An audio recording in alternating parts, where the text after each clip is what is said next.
The call came in on a Thursday morning, just after I'd finished quoting a job in Franklin. I was sitting in my truck, AC running, sweating through my shirt when my phone buzzed. Tyler's name lit up the screen, a name I hadn't seen in over a year. Right away, I knew it wasn't a social call. "Hey," he said, "no small talk. It's Coach. He's dying." I didn't say anything. My mouth went dry, and my grip on the steering wheel tightened. "He's at St. Luke's hospice. Docs say it's weeks, maybe days." Tyler went on. "He's been asking for you. Said he wants to talk before the end." That name, Coach, felt like a brick to the chest. Not Dad, not Morris, just Coach. Like we were all still pretending he was some kind of legend instead of the man who shoved me out of his house with nothing but a duffel bag and $200. I was 18 the last time I saw him. That was over a decade ago. "I figured you should know," Tyler said. "The family, they think it might help. Closure, or whatever." He sounded tired. Older. Maybe he really believed what he was saying. "But closure? For who?" "I'm not saying you owe him anything," he added quickly. "But he's asking for you. You can do what you want with that."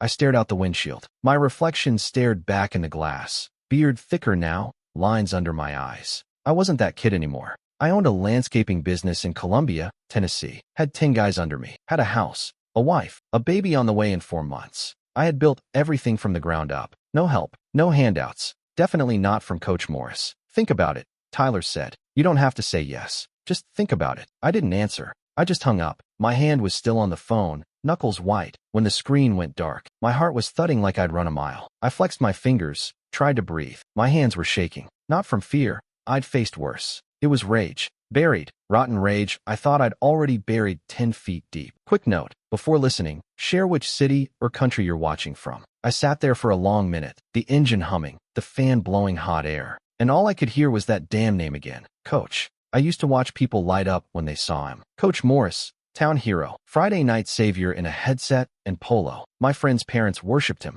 Grocery clerks knew his name. Church ladies called him a blessing to the community. They didn't see what I saw. He married my mom when I was 9. I still remember the wedding. Backyard ceremony, cheap folding chairs, my mom in a white dress that didn't quite fit right. I stood stiff in a button-down shirt while Morris made the rounds, clapping backs and shaking hands like a damn politician. He never once looked at me. Not until the pictures, when someone told him to put his hand on my shoulder. I still remember how his grip tightened just enough to make my knees lock. People said I was lucky. What a great male role model, they'd gush. "You've got Coach now." Coach. Not Dad. Never Dad. When I slipped and called him that once, just once, at dinner, he didn't even look up from his plate. Just said, "Coach is fine," and kept eating. He wasn't loud cruel. He didn't throw punches or break furniture. He was quieter than that. Smarter. He'd freeze me out. Talk to my mom and Tyler at dinner like I wasn't there. Ask if everyone wanted dessert, then hand out 2 bowls. At school, it was worse. I played JV football freshman year, and guess who ran the varsity team? That meant weight room in the mornings, practice after school, film sessions on Sundays. All under him. He never called me by my name. Always just number 42. If I made a mistake, he'd make sure everyone heard about it. "Guess we know which side of the family he gets it from," he'd say. Guys laughed. I laughed too. That was the game. But then there was Tyler, golden boy, 2 years younger than me. Never had to try. He could miss curfew, fail a quiz, leave his plate on the table. Morris would just ruffle his hair and say, "That's my boy." When Tyler started Pee-wee football, Morris acted like he'd discovered the next Brady. Took him to out-of-town tournaments. Showed off his highlight reels to anyone who'd listen. Me? I got silence. And my mom? She always tried to smooth it over. "You know how he is," she'd whisper. "He's under pressure. He's cruel," I'd say. "You're just sensitive," she'd reply, folding towels or wiping down the counter like the conversation didn't matter. I wasn't sensitive. I was alone in that house. One time, when I was 15, Morris walked into the living room while I was watching film and changed the channel without a word. Just sat down, put his boots up on the table, and flipped to golf. I said, "Hey, I was watching that." He didn't look at me, just took a sip of his drink and said, "Go read a book or something. Game's not for you anyway." I left the room. I always left the room. It was like that for years. Cold dinners, mock applause, polite shrugs in front of other parents when I won something. Never praise, never affection, and I didn't act out. I didn't break rules. I got a part-time job at 16, saved money, kept my grades solid. I thought maybe he'd notice. Maybe he'd say, "Good job, kid." But nothing came, just more silence. Every time I looked at him, he looked through me, like I was furniture, like I was a problem someone else brought into his perfect little life. And my mom, she kept choosing peace over me. I learned to stop hoping. I learned to shut up and survive. By senior year, I'd stopped trying. I did what I had to do, kept my grades up, showed up to work at the auto shop after school, kept my head down at home. I wasn't trying to win anymore. I was just waiting for the buzzer. The house still ran on Coach's rules. Silence unless spoken to. TV was his. Fridge was his. His word was final, even if it didn't make sense. I'd get home after double shifts on weekends, and Tyler would be on the couch.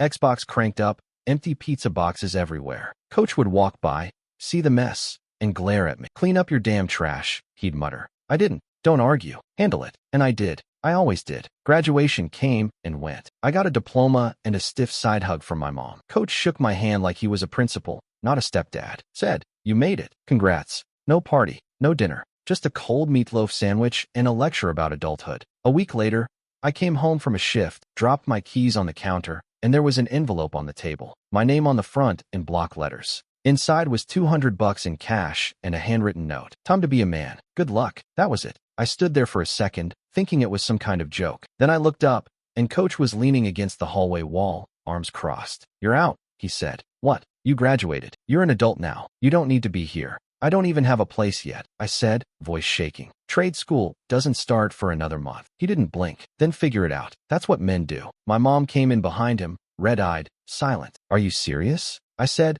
looking straight at her. She opened her mouth, then closed it. "Finally," she whispered. "I told him you needed more time." I felt something crack inside me. Not break, just shift, like a joint popping out of place. "Then say something," I said. "Tell him no." "I can't." "Of course you can. You just won't." Tyler was sitting on the stairs behind them. I didn't even realize he was there. He didn't say a word, just watched. I grabbed my duffel bag from the closet, shoved in what I could, left the rest. Colin, my best friend since 6th grade, let me crash on his couch. His parents didn't ask questions. I slept with my backpack as a pillow and used a towel for a blanket. 2 weeks later, I moved into the dorms at Nashville Trade Tech. That was the last time I saw any of them. I didn't go home for holidays. Didn't call. Didn't write. Coach didn't deserve my time. My mom had chosen him. And Tyler, he'd watch me walk out like it was nothing. Years passed. I got my welding certification, then my landscaping license. Took odd jobs, saved up, bought a busted mower, then a second one. Hired my first employee. Eventually opened my own shop. Met Lauren on a job in Murfreesboro. She worked the counter at the tool rental place. She asked me to dinner first. We built everything from scratch.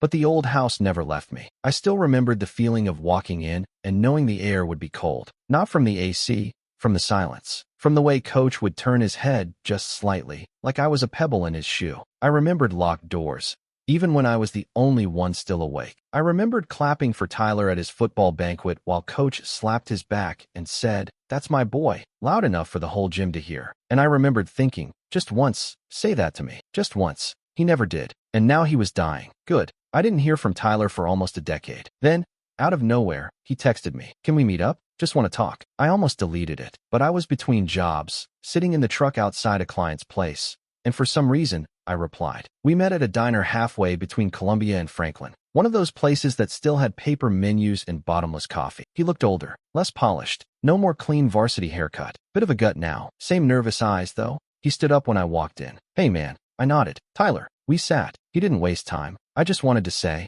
"I know Coach was hard on you." Hard on me. That was one way to put it. He wasn't just hard, I said. He hated me. Tyler looked down at his coffee. "He didn't know how to deal with you." "That's not an excuse. He dealt just fine with you." "I was his son," he muttered. I let that hang in the air. "He's different now," Tyler said after a second. "I'm not saying he's perfect, but he's mellowed out." People mellow when no one needs them anymore. Tyler didn't argue. He just nodded. "Still, I thought maybe we could all get back in touch. You know, while there's time." Time for what? Closure, healing, whatever you want to call it. I leaned back, arms crossed. "You're a little late for that." A few weeks later, I got a message from Jenna, our cousin on mom's side. We used to be tight when we were kids. She invited me to lunch. Said she missed me. We met at a sandwich shop in Spring Hill. She hugged me before we sat down. Real hug. The kind you don't fake. "I remember," she said once we got our food. "I remember how he treated you." My throat tightened. "Yeah. I saw how he'd leave you off the guest list for family stuff. Told everyone you had an attitude problem. Said you were too much work." I stabbed a pickle with my fork. He was full of crap.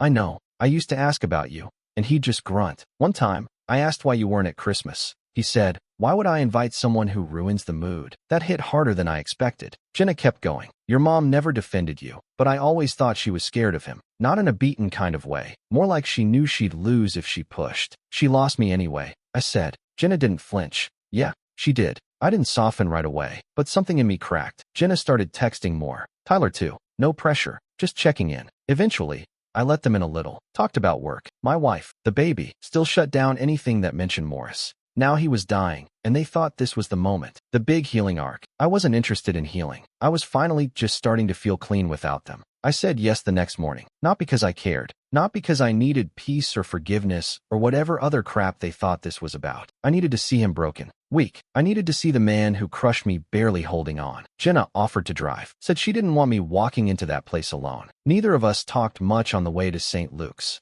Just the occasional sigh or the sound of her turning the AC up. My knee bounced the whole ride. I didn't stop it. When we pulled into the lot, she killed the engine and turned to me. "You sure?" she asked. "No." I got out anyway. The hospice smelled like bleach and boiled vegetables. The front desk nurse gave me a plastic badge and pointed toward room 112. Jenna stayed in the hallway, arms crossed, back against the wall like she was guarding the place. I stood outside the door for maybe 5 seconds. Then I pushed it open. He was smaller than I remembered. Not just old, shrunk. Skin like paper. Eyes sunken. Lips dry. A tube running into his nose. He turned his head. Slowly. "Brady," he said. Voice like gravel and dust. I didn't say anything. I stood at the foot of his bed, hands in my jacket pockets, watching him like he was an animal in a zoo. "I wasn't sure you'd come," he rasped. I shrugged. "Didn't come for you." He tried to chuckle. It came out like a cough. "Fair enough." Silence sat heavy for a few seconds. He looked down at his hands, thin, shaking. "I did you wrong," he said. "I know that. You think." He nodded slowly. "I wasn't built to raise another man's kid. My own father was tough. Real bastard. Thought I had to be the same. Push you.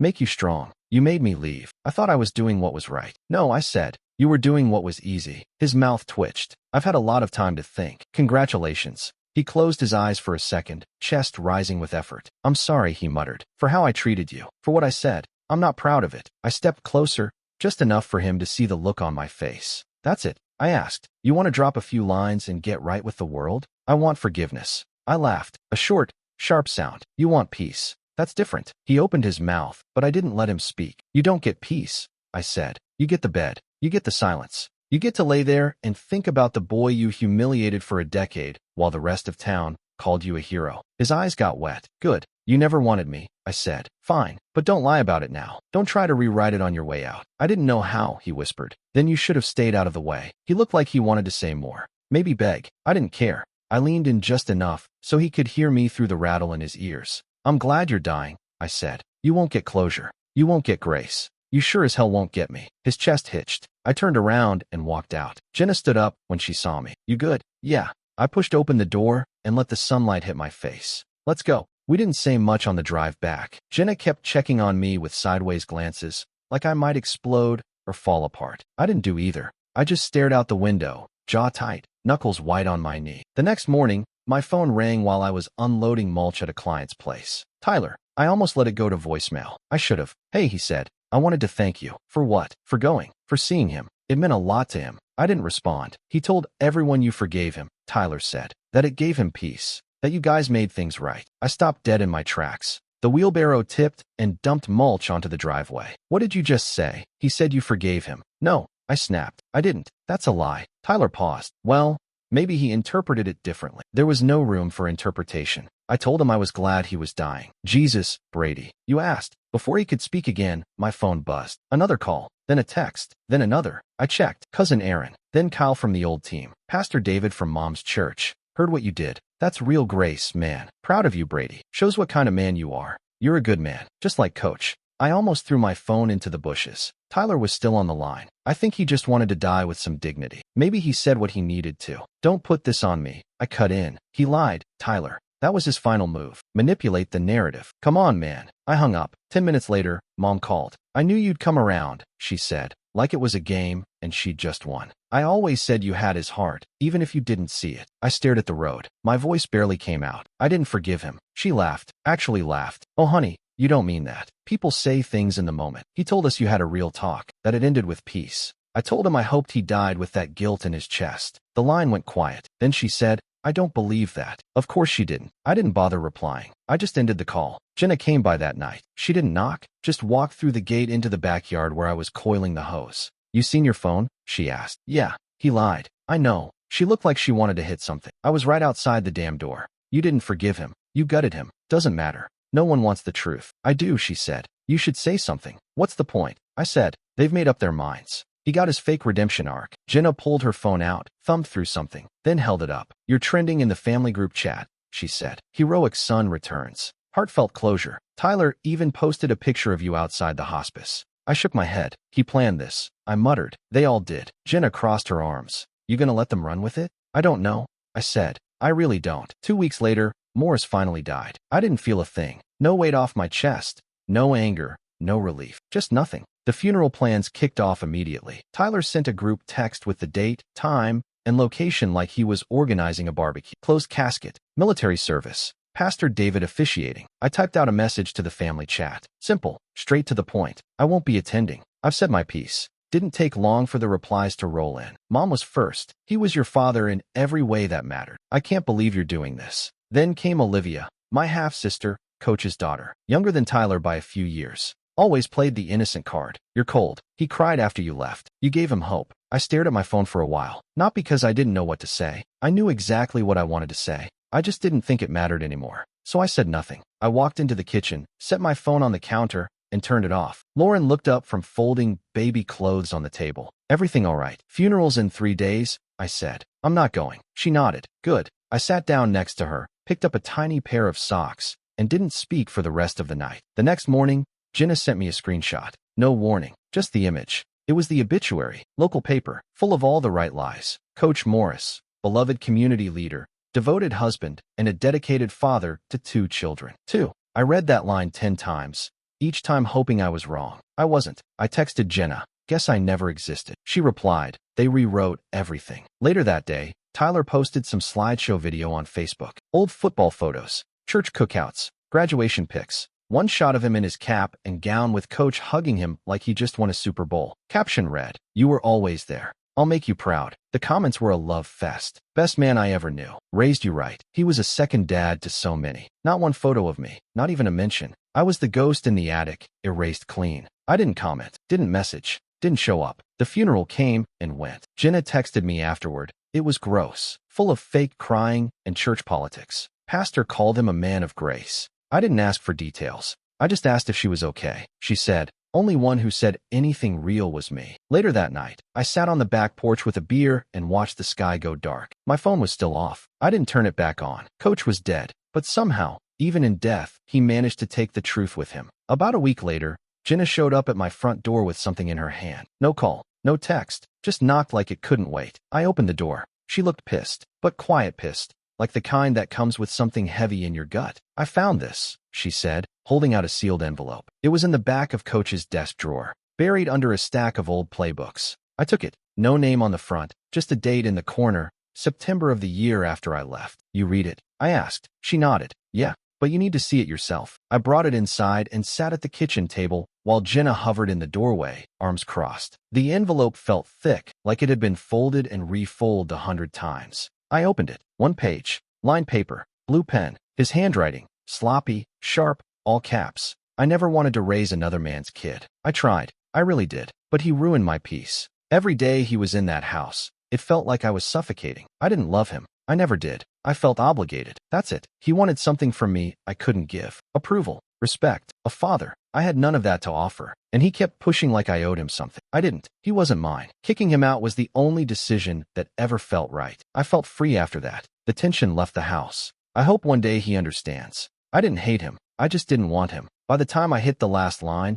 my hands were shaking. My throat was dry. Mouth like sand. I set the paper down slowly, stared at the table, and just sat there. I didn't cry at the funeral. Didn't cry when he died. Didn't even flinch when they erased me from the obituary. But that letter cracked something wide open. I didn't cry for him. I cried for the boy sitting in a locked bedroom wondering what he did wrong. For the kid who practiced speeches in the mirror, hoping if he said the right thing, Coach might look at him different. That kid deserved better. I wiped my face and slid the letter across the table to Jenna. "He wrote that the year after I left," I said. She read it again, quietly, her lips pressed tight. When she finished, she looked up. "Post it." I blinked. "What?" "Post it. People should know. The ones who called you cold. The ones who bought the redemption story. They need to see what he really was. They won't believe it. Then let them call it fake. Let them squirm. But put the damn truth out there." I stared at the page again. It wasn't dramatic. It wasn't even angry. It was just honest. Cruel in its honesty. He thought it was a confession. It was an indictment. Jenna leaned on the back of the chair. "You spent your whole life choking on what he never said. Now he said it. In ink. You gonna let it rot in a drawer? I folded the page, slid it back into the envelope. No, I said. I'm done hiding. I posted the letter 3 nights later. Typed out a short intro, nothing dramatic, just the facts. This letter was found in Coach Morris's desk. It's in his handwriting, dated a year after I was kicked out. This is who he really was. Under that, I attached a scanned copy of the letter along with a signed verification from a handwriting analyst. Jenna had a friend who worked in forensics, fast and legit. I hit post and put my phone face down on the kitchen counter. Didn't touch it for hours. When I finally checked it, it had already started spreading. The likes, the shares, the comments, rolling in faster than I could read. Some people backed me up. Takes guts to share this. I knew something was off with that guy. This letter says everything I suspected. Others weren't so kind. Why now? He's not here to defend himself. You should have handled this privately. Let the man rest. Then came Tyler. Public comment. All fire and self-righteousness. This is disgusting. He was trying to be honest with himself. You took something personal and twisted it for attention. Followed by Olivia. You're sick. He was dying. You waited until he couldn't fight back. Then a DM from Mom. How could you? No, hi. No, I saw your post. Just 3 words and a gut punch. I stared at the screen for a second, then hit block. No warning. No guilt. Just done. Tyler got blocked next. Olivia too. Then I scrolled through my contacts. One by one. Anyone who shared his obituary with hearts. Anyone who liked Tyler's slideshow. Anyone who messaged me with, I hope you find peace. Gone. Purge. Clean slate. I didn't want debates. I didn't want excuses. I wanted space. Jenna dropped into the comments with a flamethrower. I stood outside that hospice room. I know what Brady said. He didn't forgive him. He didn't know him forgiveness. This letter proves why. Someone replied with, you're just defending him because he's family. Jenna answered, he's family. Morris wasn't. That one got shared by 5 different people. I went back and reread the post the next morning. Not the comments, just the letter. It still burned, but it didn't sting. Not like before. It felt real, like I'd finally spit out something I'd been choking on for years. Lauren saw me staring at the screen. She walked up, kissed the top of my head, and said, you did what you had to do. I nodded. I wasn't proud. I wasn't angry. I just felt lighter. Like I finally set something down I'd been dragging across miles of broken glass. After that post, everything went quiet. No more calls. No more group texts. No more fake sympathy from people who hadn't said my name in 10 years. And honestly, that silence felt better than any apology ever could. I hadn't heard from Tyler, Olivia, or Mom in weeks. I was okay with that. I didn't miss them. I didn't know them a damn thing. Lauren and I finished painting the nursery last weekend. Light gray walls, soft blue trim. Clean, calm, no clutter. She picked the colors. I just did the roller work. After we finished, we stood in the doorway together, both quiet, both staring at the crib like it was some kind of altar. You ready? She asked. Not even close, I said. But I'm showing up. She smiled and leaned her head on my shoulder. Our son's due in 6 weeks. Name already picked. No one in the family's getting naming rights. No coach. No legacy. Just us. I know I won't be perfect. I'll screw up. I'll lose my temper some days. I'll miss the mark. But I'll be there. I'll be in the stands. I'll tie his shoes. I'll show up to parent nights. I'll learn the names of his stuffed animals. I'll listen. I'll tell him he matters before he ever has to ask. He won't have to earn his place at the table. He won't get locked out of his own life. I'll cheer for every little win. First step, first word, first scraped knee. And when he stumbles, I'll be the one helping him back up, not the one kicking him down. Morris? He's gone. But not in that dramatic, poetic way. He's just a bad chapter in a book I stopped rereading. No more rewrites. No more digging. No more hoping. I closed it for good. Give me a short summarize of this story using most popular keywords in Reddit stories topic, without spoilers and without names. Also ADD relevant keywords separated by commas for video search. Suggest the most relevant Reddit sections for a personal story involving family betrayal, false accusations, rebuilding life, and emotional revenge, separated by commas. Exclude or slash from the names.